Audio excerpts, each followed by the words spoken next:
Well, hi everyone. Welcome to our 2022 Virtual Caregiver Engagement Fair. I'm Alexis Williams. I'm Executive Director of Caregiver Connect Incorporated, and I'm delighted that you're here tonight to join us for our first of four series, or first of four in a series, for 4 consecutive Thursdays at 7 o'clock for our Virtual Caregiver Engagement Fair. I'm pleased that you've joined us. I hope that you'll invite others to join in as we talk throughout the night.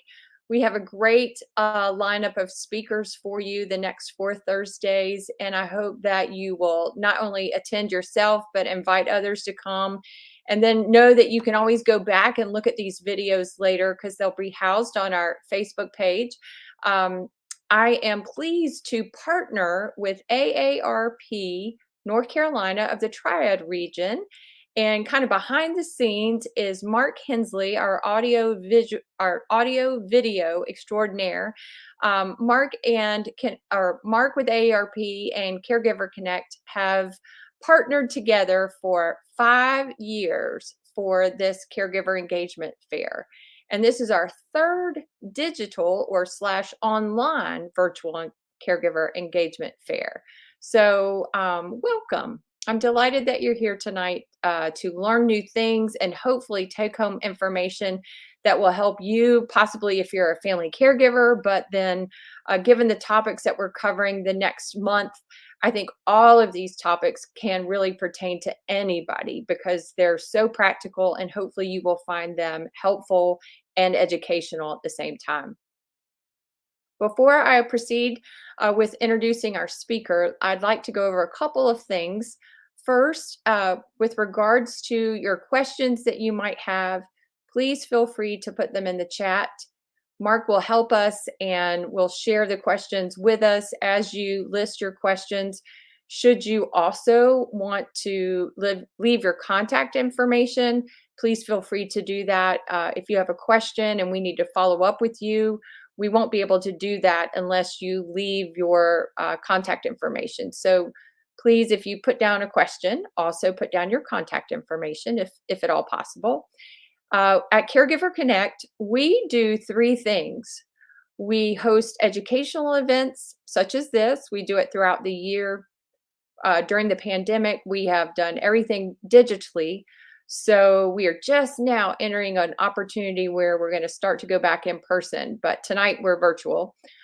With regards to educational events, we try to think about what topics family caregivers would like to learn about, would like to have more information about, and then we go out and try to find speakers or experts in the field to help us with sharing that information with the family caregiver. The second thing we do is host caregiver encounter groups.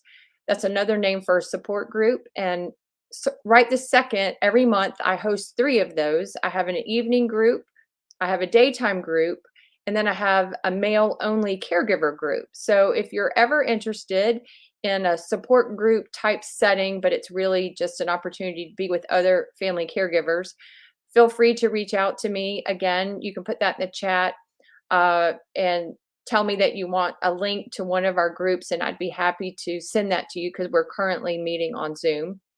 And then the third thing that we do is I help families kind of figure out what might be available in their community that could provide support to them with their family caregiver duties. So often what I have learned is that many caregivers don't identify as a caregiver. They're doing all these things for their loved ones. Maybe they're helping them get their medicine, they're helping them go to the doctor, they're taking them to the grocery store, they're bringing the groceries in and putting them away, or they're bringing the garbage bins in. In my mind, you're a caregiver then. And so there are things out there to support you in your role as a caregiver, but then also there are programs perhaps related to dementia or related to a diagnosis that I might be able to share with the caregiver that pertains to the care receiver. So if we can help in any way at Caregiver Connect with your responsibilities as a family caregiver, don't hesitate to reach out to us. I'd be happy to try to problem solve and kind of point you in a direction that you might be able to get some support. Without further ado, I wanted to just mention also that, again, we're thankful to AARP North Carolina, the Triad region, for partnering with us tonight uh, and the next 3 Thursdays. But most especially, I'm grateful for our guest speaker tonight, Dr. Althea Taylor Jones. She is someone who has given up her time tonight very generously to talk about a topic that I think needs to be talked about a lot. In my role in serving family caregivers, I hear about scams and frauds all the time, and personally, it's affected our family in detrimental ways. So when we were planning the topics for this month of events, I thought to myself, kind of what are the hot topics in caregiving and what can we try to address? And first on my list was scams and frauds. And so, who better than AARP North Carolina of the Triad region to help me with that? And so, Mark, if you'll help me, I'll introduce. Hi, Dr. Althea Taylor Jones. Welcome. Thank you for joining us this evening. Dr. Taylor Jones is a retired gerontology professor from Winston-Salem State. She is a long term, I guess, also AARP volunteer. She is a Forsyth County delegate to the North Carolina Senior Legislature. You have numerous degrees, one of which we talked about earlier that I was tickled to see that you were in therapeutic rec. And then I saw perhaps that I think it was you were in counseling, in your degree in gerontology. But I also saw that you've have a family, you're married, you're a wife of a minister, a mother, grandmother, and am I right? You're a great grandmother as well? Oh, that's wonderful. Well, thank you for being here tonight. I often tease when I look at folks like yourself with your credentials and all that you've done. You're my inspiration because I want to continue to learn. I want to continue to be involved in the community. And you are a great example of that. So thank you for being here tonight and giving your time to us and to all of us out here in Facebook land. Okay. Right. So tonight we're going to talk about scams and fraud prevention. And I'm just going to turn it over to you and let you just do your thing and help people understand why we need to be cautious and pay attention to what's going on out there. Okay. Thanks, Alexis. This is certainly a topic that we all have either experienced something, in the area, or we've heard about it from other people, and want to make sure that we're as safe as possible. So when we talk about frauds and scams, it's something that a lot of people don't want to talk about. They don't want to be honest and upfront about it because they're ashamed or they're afraid of what could happen even more than what has already happened. So tonight we're going to just look at frauds and scams, and Alexis, a great topic, a wolf at the door. Looking at that wolf at the door.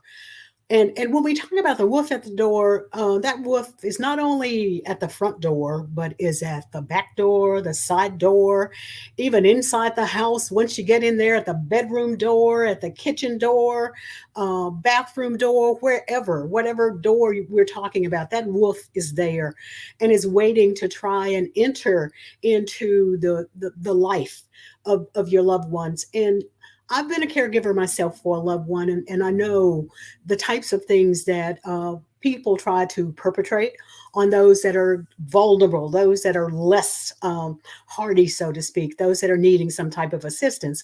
And as we move on beyond the wolf at the door to the next slide here, we're looking at our agenda for tonight, and we're going to talk about trends in scams and fraud. Then we're going to look at the Con Artist Playbook.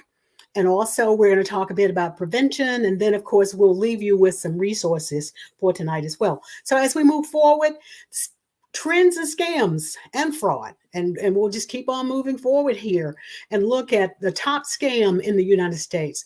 The top scams in the United States are identity theft, imposter scams, and of course, online shopping. Now, we know we've been isolated. And as I've told people for the last couple of years, I sort of felt like I was being held hostage in a way.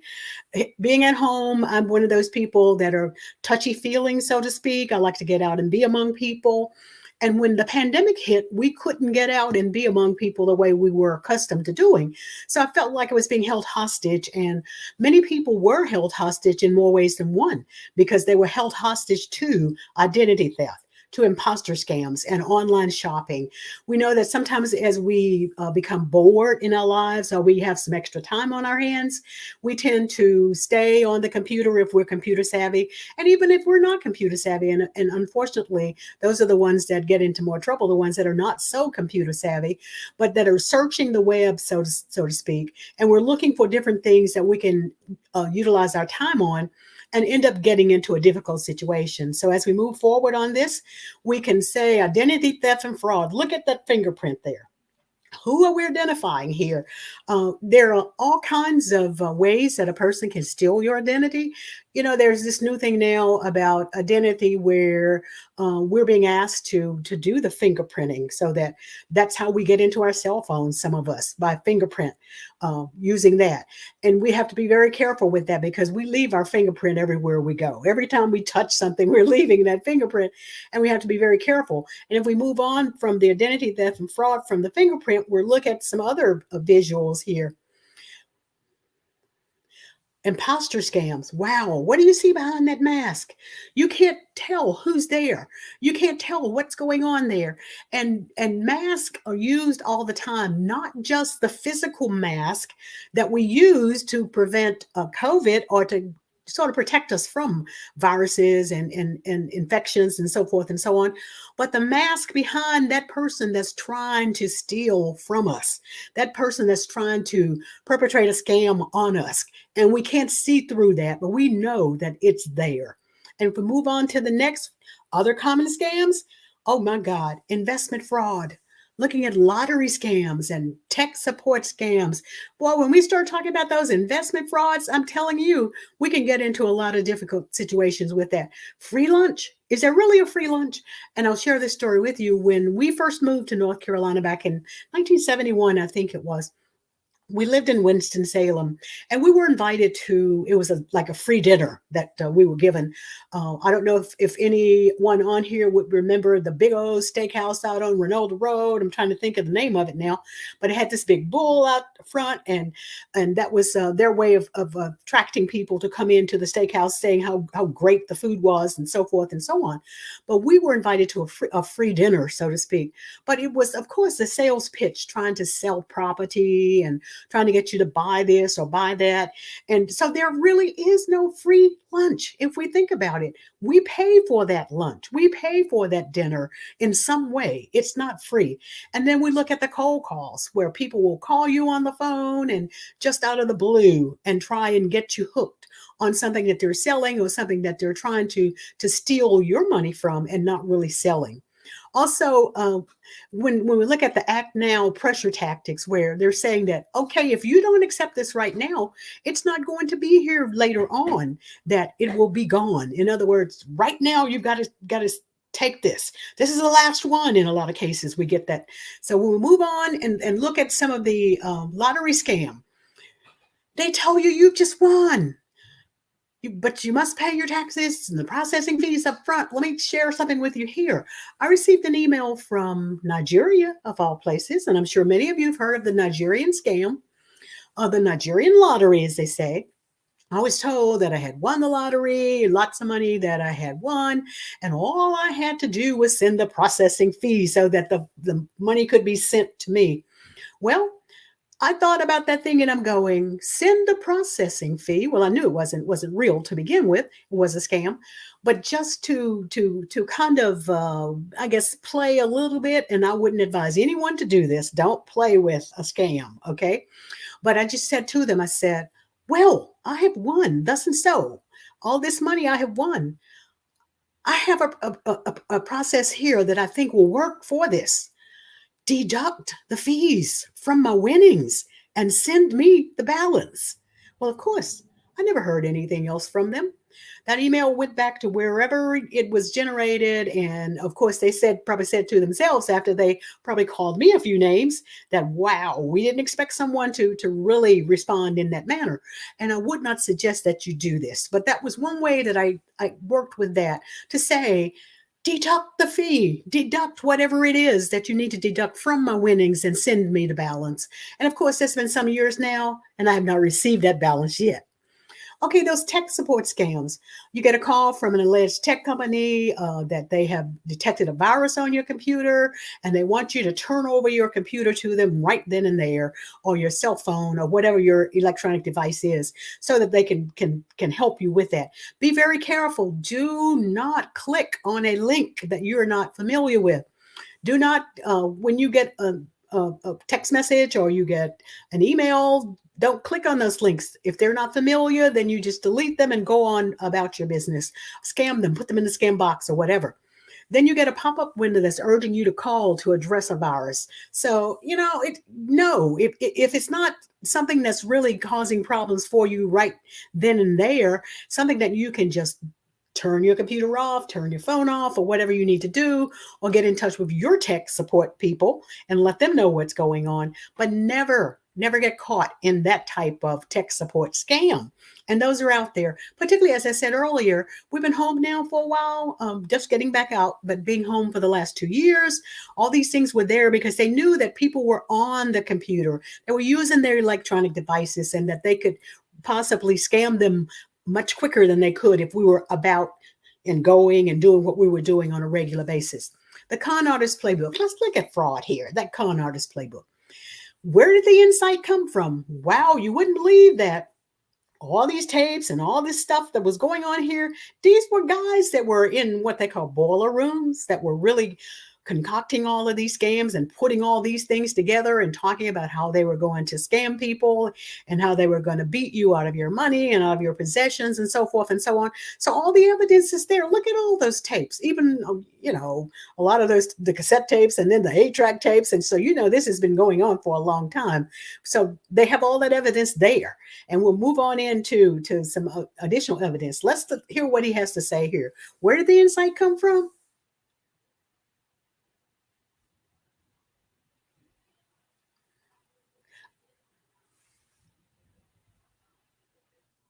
Can you hear that? If you can't hear that, I'll just talk a bit about that too. Just want to know, are you familiar with the $2.50 gold piece? And he's saying this is enough money for you to go to your grave, knowing that you went and you did the right thing before you went there. So when you get something like this, just ignore it. Don't get caught in these types of scams. And then of course he asked the man, "Are you stupid? I'm not trying to insult you, but are you mentally ill? Is there something wrong with you? Is there something physically wrong with you? Like, are you retarded? Or are you, outraged? Is there something wrong with you?" Oh boy, I can't use that language, but here use all of that language that they have there when they're talking on the phone. And then he says, hang up the phone. Okay, while he's calling you, and stop playing these games with me. I want to come over to your house and I'm going to set your house on fire. All these things that people are doing to intimidate you, to get you to send in money, to give them your credit card information or whatever. You never ever done anything like this before. You're going to your grave a loser. This is what he's telling people, a big loser. I think you're terrible. Okay, and we'll move on over to the next part there. Okay, go on to the other way. There we go. Now this is Jimmy. Go back one. We're talking about Jimmy here. Okay. All right. Where did the insight come from? Undercover audio quotes. If you don't want to make up your mind right now, this is what he told the person. That's where I come in. I'll make up your mind for you. I said I would not call unless it was a rare and devalued situation. You can go to your grave knowing you did the right thing and can meet God with a clear conscience. Now, if someone is calling you and telling you that, what's your feeling? What are you thinking here? What's happening? Does that sound as if it's a positive thing for you? Of course not. So we'll move on. There we go. Meet the con artist Jimmy from New York here. Now he just move on over to the next one there. We'll see what Jimmy is talking about here. He says, I'm a dangerous person. If I choose to be fraudulent in my practices, there is nothing that you're going to do about this. You can't stop me. So he keeps going on with that. He says what he does is that he uses the ether effect. And if we're not aware of what the ether effect is, that's when they get you emotionally, where they can get you all fired up and you saying, I'm ready to go here. I know that money is there and I know that I can get that money and I deserve it. So therefore, I'm going to do what I need to do to be able to get the funds or what have you. And we'll just move right along here. Move on to the next one. Ether is a heightened emotional state. Keep going here. We're going to move on. Okay, keep on moving. He said the kill is emotionally driven. It's not basic or based on logic, I should say. If you apply logic, you won't send your hard-earned money. Okay, that's logical. You're right. If you apply the logic, you're not going to send your money. But what he's telling you is that when I wrap it all in emotion, it blurs and the logic goes out the window. In other words, you lose that perspective. And he says, I'm no longer a stranger. I'm Jim from New York. When I've gotten you into that, then I have you, and I have you where I want you. And when we look at the different tactics, persuasion tactics that are used, one, of course, is phantom riches that's used. Another tactic is profiling. Another tactic is scarcity. Another is source credibility. And the last one is fear and intimidation. And we're going to look at each one of those to see, to get some more insight on that. When we talk about phantom riches, oh boy, the grand prize is $25,000 in cold hard cash here. And the Florida lottery is up to 30 million this Saturday night. If you join our club, you'll have 4,800 tickets. That's 4,800 chances to win. Excuse me? Why do I have to join your club in order to win the lottery? Yes, it's up to $25,000 in cold hard cash, but why would I even think about, well, the Florida lottery is up to 30 million this Saturday night, moving forward with that. So why would I even think of putting funds in there to join a club just to get the tickets if I'm going to win anyway? So we have to really be logical about that. Another one is profiling. If you don't mind my asking, how long has your husband been deceased? Let me ask you something. He says, it sounds like you have a wonderful home there. How much is that mortgage each month? Is that his business? Of course, that's not his business. We find that many scammers and many people perpetrating frauds will definitely try and tap into the emotions of someone who has lost a loved one. They'll tap into those emotions because they know that we're feeling sad, we're confused in many cases, and not really ready to make decisions, the kind of decisions that we need to make our lives more positive. So they're taking advantage of our feelings. Then we look at the scarcity piece here. He said, we only have 4 units left on this investment offer. So you need to make up a decision right now, or you're going to miss out on it. There are only 24 hours left before this offer will expire. So you have to act right now. Well, why should I have to act in a hurry? I never forget going down to, it was a timeshare that a friend of ours shared with us some years ago down in Orlando. We were there for a week. And of course, they wanted us to listen to the spiel of us possibly becoming a part of the timeshare and buying into it and so forth. So we did. We decided we'd just go and listen to the spiel and see what was going on there. It was just part of the sort of, winding down from being there for a few days or so, just as they say, sitting back and chilling, as of sorts. So we decided to listen.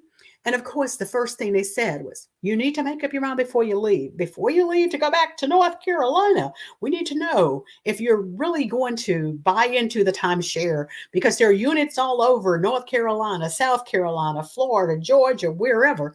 And these are ones that we can hook you up with while you're here, such that your next vacation, you can go to thus and so state and thus and so resort, and all of this will be taken care of.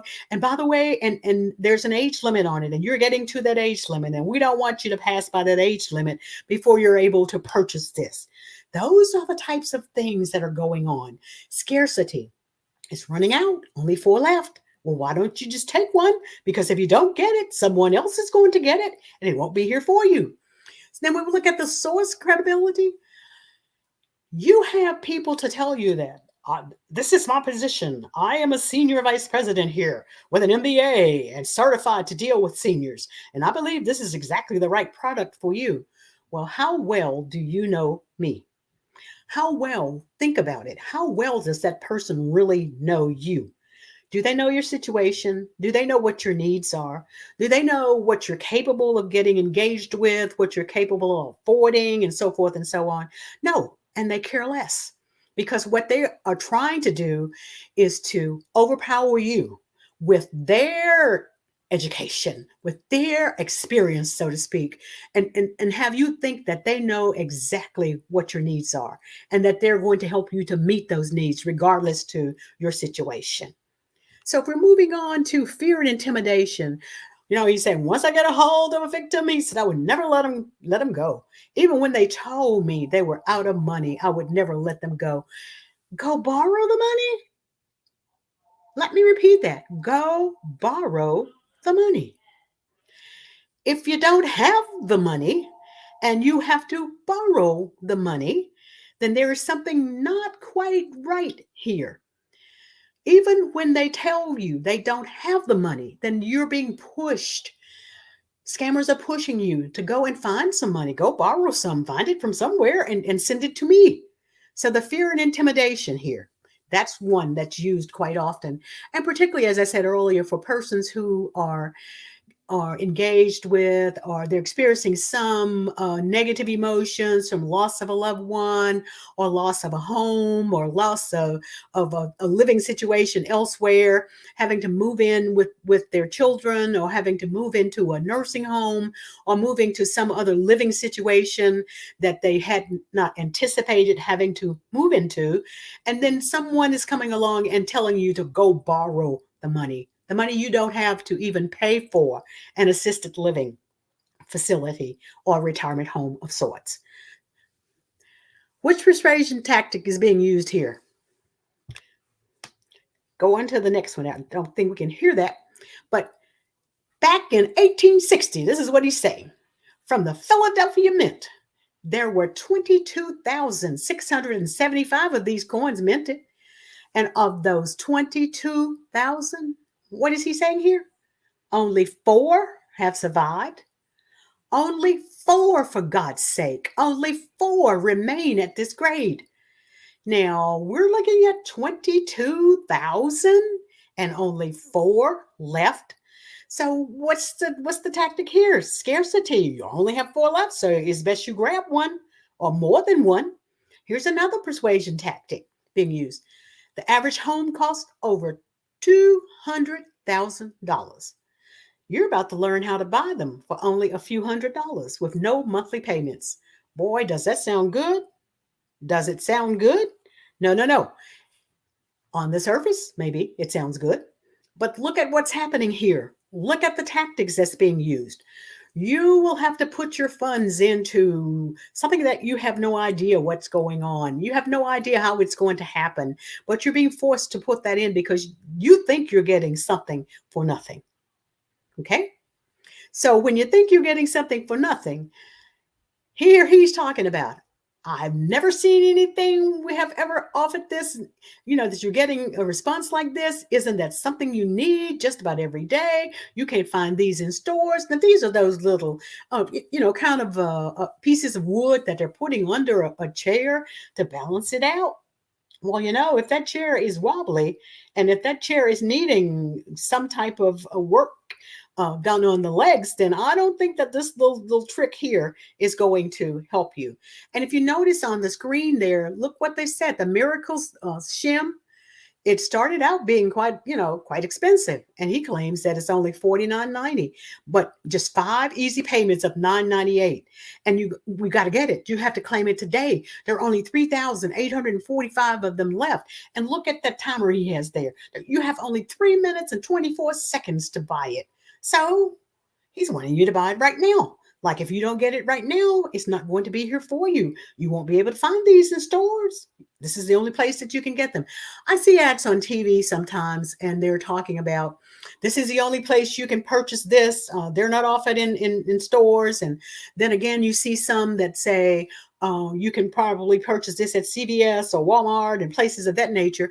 And I think a little more positive about those, although I'm still very, very scary, very leery of ordering things that I really don't have all the control over, where I can walk down the street or drive down the street to the CVS or the Walmart or whatever and look it over and buy it, take it home.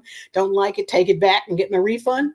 So you have to be very careful. And when we're talking about working with a loved ones who are vulnerable to begin with, particularly those loved ones who are experiencing some type of illness.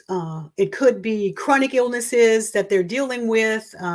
It could be, things that are life threatening that they're dealing with, and they're needing assistance to just have a decent quality of life. And when all the scams and the frauds are perpetrated on them or put before them, then that's basically taking away the quality of their life. That's even taking away, can take years off your life if you get so emotionally tied up, where in many cases we find that persons who are pushed to the limit end up having a heart attack or a stroke, or they end up in the hospital and really giving up on life, thinking about committing suicide, and all those different types of things, basically because people are taking advantage of them. So when we look at all these different types of scams that we've talked about, let's look at a few prevention strategies here that we possibly can assist them with. What can you do here? What you can do, you can avoid making a financial decision in a heightened emotional state. And that was the ether that I talked about earlier, where it's, wow, maybe I did win that $25,000. Okay, yes, the lottery in Florida is going to be 30 million, and maybe I should go ahead and buy some of these tickets or join the club so that I can at least be there to at least take advantage of some of the monies that they're giving away.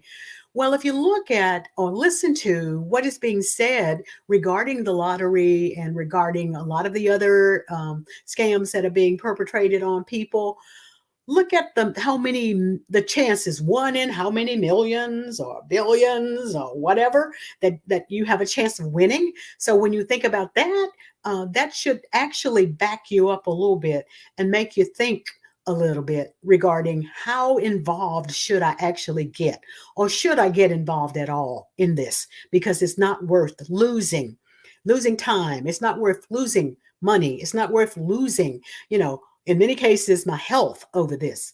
So do your research. When it comes to charities, there's a charitynavigator.org that you can go to. There's a give.org if you're on the computer that you can go to, and you can research the charities and so forth.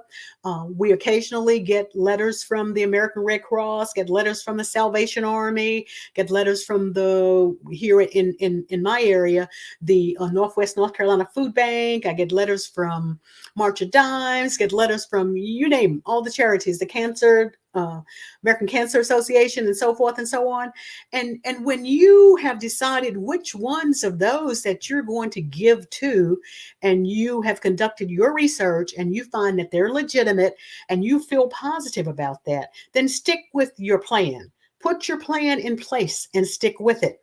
However, if you find that you cannot afford to contribute to these types of charities and so forth, yes, you feel that you want to help other people because you've been blessed in your life and people helped you.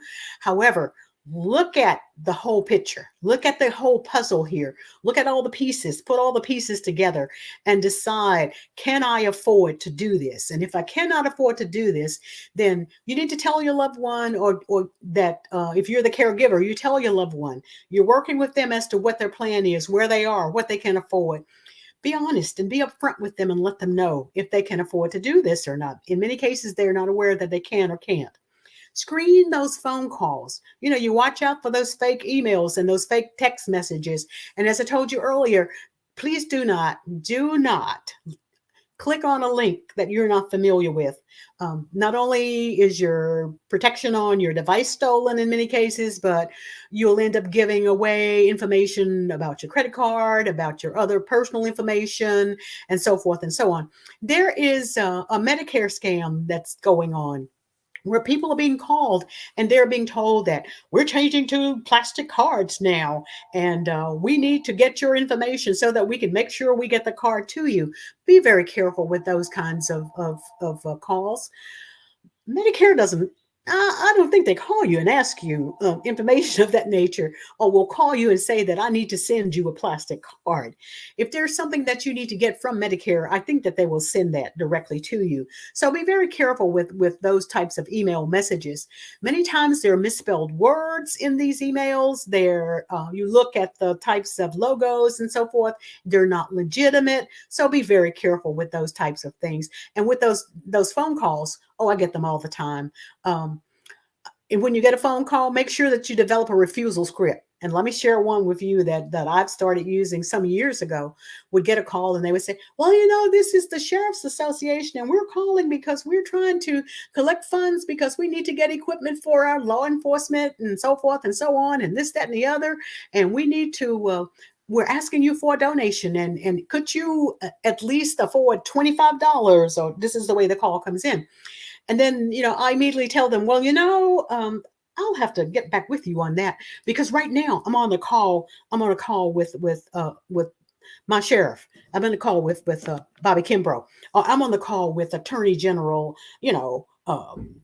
someone named that they maybe know and maybe they don't know the name, but you can basically get out of the call by saying something of that nature, or you can get out of the call by just hanging up. And as someone else said, you can get out of the call by just blowing a whistle or doing some other type of activity that will get you out of that call. But whatever you do, be careful. Be very careful. Make sure that you're not giving away information that you should not be giving away. Protect your personal information. Do not give your Social Security number. If someone calls and say, I'm from such and such bank, and this is my bank, and they're asking me for my account number, well, if my bank does not know my account number, I'm in real trouble. I'm really in a lot of trouble. So be careful with that. Shred your sensitive information. When you've read the bill or you've read whatever it is you don't need any longer, shred it. I think we have 2 shredders around here now. But I shred all that information, just basic stuff that comes in the mail. Like we had been out of town for the last few days and the mail was held. We got home today. There was a bunch of mail in the mailbox and I looked at a bunch of it and I'm going, junk mail, junk mail, junk mail. But the junk mail has my name or my husband's name, our address, and some of it has other information on it that you don't want to just throw in the trash. So I brought that in and I shredded it. That was the first task that I had when I returned home this afternoon. Shredding all the junk mail, making sure that no personal information was put in the garbage, in the regular trash. So shred your sensitive information. Sometimes you think, well, the only things on there is my name and my phone, my address. Well, that's information that some people don't need. Monitor your bills and your financial accounts. Make sure that you're not being charged for things that you did not purchase. There's a scam going around where you look at your checking account or you look at your, particularly your credit card account, and there's a charge on there and you're questioning, well, what did I buy? What did I purchase? Why is this on here? Why is this fee on here? And I'll give you an example. I bought gas at the service station down the street and I looked on my credit card account and it had $1 that had been assessed. And I'm going, wait a minute, why is this $1 being assessed in addition to the gas that I purchased in my car? So I immediately called the company, call Shell. You call Exxon, you call whomever, and you ask, why is that $1 being assessed? And of course, they're looking at some things that are going on there with the company that possibly could cost them funds if a fraud is perpetrated on them. So they're charging you a fee up front just in case. And I'm going, well, but just in case you put my $1 back on my credit card. Okay. So consider a fraud alert for your credit reports, okay? You can go and you can look at your credit reports. Make sure that you're watching over your credit reports. You can go to annualcreditreport.com, and there's also a phone number there, 877-322-8228, that you can call to check on that as well. So we're moving on here. What you can do, you can keep operating an antivirus software current. Make sure on your devices that you're covered so that someone can just not come in immediately and easily get your information. Make sure that you have that antivirus software up to date, and make sure that you're not being asked to buy other types of software or other types of programs and so forth if you're covered. Keep your passwords private. Don't share your passwords. Boy, oh boy, I tell you, I looked at some of the passwords of some persons that I have dealt with over the years. And I'm going, how on earth have you survived all this time with those passwords? Never use a password. 1, 2, 3, 4, 5, 6, 7, 8. Never use a password. Of course, many times you would have to use a lowercase letter, an uppercase letter, and a number in your password anyway. So, most of the time it could not be 1, 2, 3, 4, 5. But a lot of people use password. One password. Maybe the P is capitalized and then the rest of it, 1P, capital PASSWORD. That's my password. And I'm going to use that on all my accounts. Be very careful, because there are some that people are so familiar with and so aware of, and they know that a lot of people use them to avoid forgetting your passwords. But you know what? It's just as easy to change your password as it is to get it in the first place. And I change mine quite often. And sometimes I forget them quite often. And that's good. That's okay, because I can go back and I can implement a new password and make sure that you're doing that too. And that you know what your passwords are, and that possibly your caregiver, or if you're the caregiver, make sure that the person you're caring for, you have their passwords and you know how to access those, or yours yourself, you know how to access those, and make sure that you keep them safe in a safe place, and that you're changing them the way you need to change them and not sharing them with everyone else. And use unique passwords for each online account. You have family members with odd names. You have pets with odd names, or maybe not odd names, or just regular names. And you have friends, or there are streets that you've lived on in the past, or there are cities that you've lived in the past, or townships or whatever. So make them unique. Make those unique, not giving away everything where they can really trace and figure out, well, you were born in such and such town and you're using this as your password. And I know that, but maybe a portion of the letters in that particular name you can use and add it to something else. So consider a password manager also, a program where you can put those passwords there and they're all safe and sound, and you can access them to go and find them and change them as needed. These are things that we need to really be careful with. Frauds and scams, you can protect yourself. You can go on the AARP website here, Fraud Watch Network. There's the link there, the aarp.org/Fraud Watch Network. There's also a phone number you can call. And you can find out lots of things by going to AARP, the AARP website. AARP is one of the premier organizations that work on behalf of seniors. We're advocates for seniors. We're trying to get the best life for the seniors that we encounter. Many of us are seniors ourselves. I've been probably volunteering with AARP now 25 years or so. And I don't mind telling people that, in a couple of weeks here, I will be getting into that last part of the century mark. I'm at the 3/4 century mark now. So I'll be moving on into getting up toward that. And I'm working on it. So, and planning on getting to be a centenarian.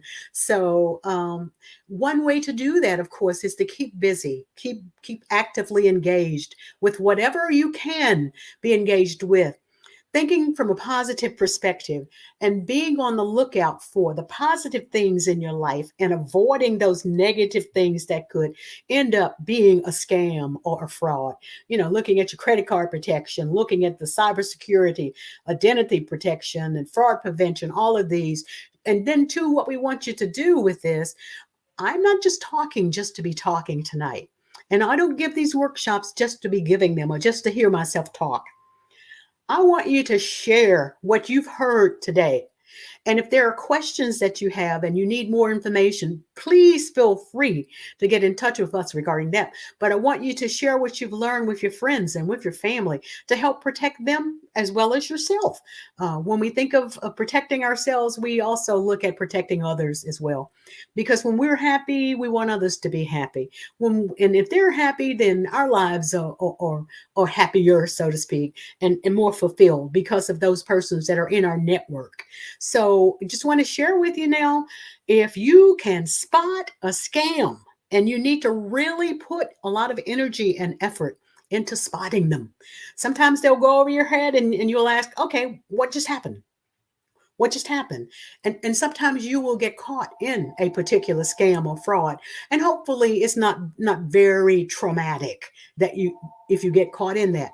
But learn from it. And when you learn from it, share it with other people. Don't be ashamed. Don't be afraid. Talk about it. Work it through. Because if we're silent, then it'll stay silent. But if you can spot a scam, then you can stop a scam.